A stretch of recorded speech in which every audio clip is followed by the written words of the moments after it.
समस्त रीवा वासियों को जिला कांग्रेस कमेटी की ओर से दीपावली के पर्व की, धनतेरस के पर्व की बहुत बहुत शुभकामनाएं।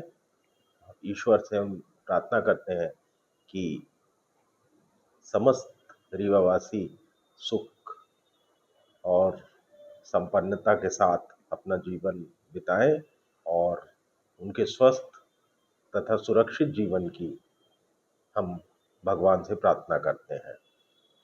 एक बार फिर समस्त रीवा वासियों को दीपावली पर्व की बहुत बहुत शुभकामनाएं। नमस्कार, आज हम बात करने जा रहे हैं एक ऐसी ऐतिहासिक व्यवस्था की जो 126 सालों से चली आ रही थी, लेकिन अब खत्म होने जा रही है। जी हां, मध्य प्रदेश में मैनुअल स्टाम्प व्यवस्था अब इतिहास बनने जा रही है।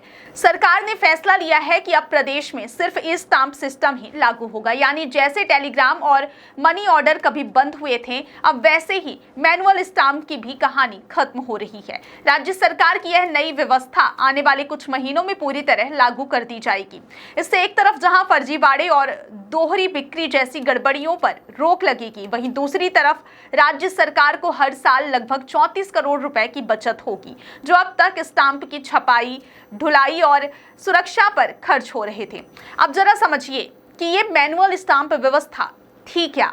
दरअसल जब भी कोई व्यक्ति किरायानामा, affidavit, power of attorney, sale agreement या अन्य सरकारी दस्तावेज तैयार करता था, तो इसे एक मैनुअल स्टाम्प पेपर की जरूरत होती थी। ये स्टाम्प पेपर सरकारी प्रेस नीमच और हैदराबाद में छपते थे और फिर सुरक्षा इंतजामों के साथ अलग अलग जिलों में भेजे जाते थे। यही कारण था कि कई बार लोगों को स्टाम्प के लिए लंबी लाइनें लगानी पड़ती थी।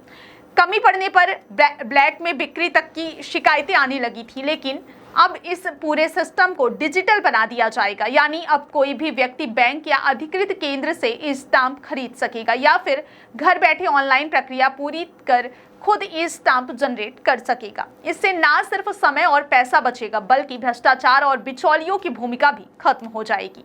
राजस्व विभाग के अधिकारियों का कहना है कि ई स्टाम्प व्यवस्था लागू होने से राजस्व संग्रहण में पारदर्शिता बढ़ेगी और हर लेन देन का डेटा रियल टाइम में उपलब्ध रहेगा। मतलब अब यह ट्रैक किया जा सकेगा कि किसने कब और कितने मूल्य का स्टाम्प खरीदा है, यानी किसी भी तरह के फर्जी स्टाम्प या दोहरी बिक्री की गुंजाइश खत्म हो जाएगी। स्टाम्प व्यवस्था लागू होने से राजस्व विभाग को यह सुविधा मिलेगी कि हर ट्रांजैक्शन का रिकॉर्ड तुरंत ऑनलाइन देखा जा सके। मैनुअल सिस्टम में यह मॉनिटरिंग लगभग नामुमकिन थी। आपको बता दें कि 100 रुपए से अधिक मूल्य वाले मैनुअल स्टाम्प तो राज्य सरकार ने साल 2015 में ही बंद कर दिए, लेकिन अब 100 रुपए से नीचे वाले स्टाम्प भी बंद करने की तैयारी है। सरकार ने इसका प्रस्ताव तैयार कर भेज दिया है, यानी अब आने वाले दिनों में मध्य प्रदेश पूरी तरह ई स्टाम्प राज्य बन जाएगा। इस फैसले से मध्य प्रदेश देश के बाकी राज्यों के मुकाबले एक कदम आगे निकल गया। दरअसल देश के अधिकतर राज्यों में ई स्टाम्पिंग का काम stock holding corporation of India जैसी थर्ड पार्टी एजेंसियां करती हैं, लेकिन मध्य प्रदेश की खास बात यह है कि यह देश का इकलौता राज्य है जो अपने खुद के सॉफ्टवेयर से ई स्टाम्प जारी करता है। इससे फायदा यह होता है कि पैसा सीधे राज्य सरकार के खजाने में जाता है, जबकि बाकी राज्यों में वह पहले एजेंसी के पास जाकर फिर सरकार तक पहुंचता है। राजस्व विभाग के मुताबिक मैनुअल स्टाम्प व्यवस्था खत्म करने से हर साल सरकार को लगभग 34 करोड़ रुपए की सीधी बचत होगी। ये खर्च पहले स्टाम्प पेपर की प्रिंट ट्रांसपोर्ट करने में, सुरक्षा कर्मियों की ड्यूटी और स्टोरेज पर किया जाता था। अब यह पैसा सीधे विकास कार्यों में लगाया जा सकेगा। यह बदलाव केवल एक प्रशासनिक सुधार नहीं, बल्कि डिजिटल इंडिया की दिशा में मध्य प्रदेश का एक बड़ा और ऐतिहासिक कदम माना जा रहा है। ई स्टाम्प व्यवस्था से सरकारी प्रक्रियाएं तेज, सरल और सुरक्षित होंगी। किरायानामा, शपथ पत्र, एग्रीमेंट या बिक्री दस्तावेज, हर चीज के लिए अब एक ही क्लिक काफी होगा।